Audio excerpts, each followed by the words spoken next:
Hi, I'm Matt Twaites and this is ACM. I'm a producer and sound engineer, bass player, and have done some composition as well. I played in bands for many years and then started as a T-boy at Matt Twaites studio in Brighton, and then moved up to London and jobbed in a bunch of studios around London, and now have my own studio in North London where I produce and engineer things.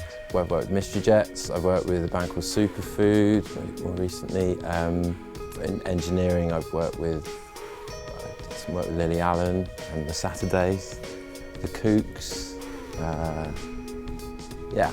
Today in my class I'm going to speak about one of the tracks of the last Mystery Jets album. We're going to listen to the demo and then go through the Logic session from the recording session, talk through all the parts and production and the engineering, see how it all came together, and then reveal the finished thing at the end.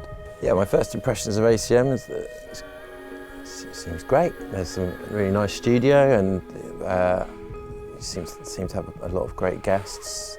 Particularly jealous that a lot of people got to meet George Clinton. I'd like to meet him again. One practical tip: get involved and work with as many people, as many bands and as many artists as you can, so that your canon is broad and you can do lots of things.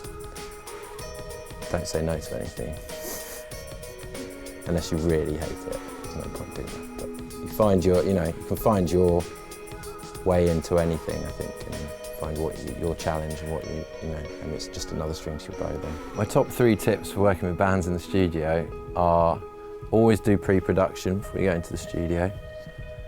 Secondly, always encourage a bit of experimentation, especially in the evening, that's always fun. And never get involved in inter-band arguments. I guess the role of the bass player is often to pacify and not be in the limelight, and I think that's quite an important part of being a producer. You always have to listen carefully to the drums as a bass player, so that's an important part of production. As a bass player, often you serve a purpose, but a purpose that people often don't particularly notice necessarily. So you have a more democratic view of a band as opposed to maybe a lead singer. But no offence to lead singer.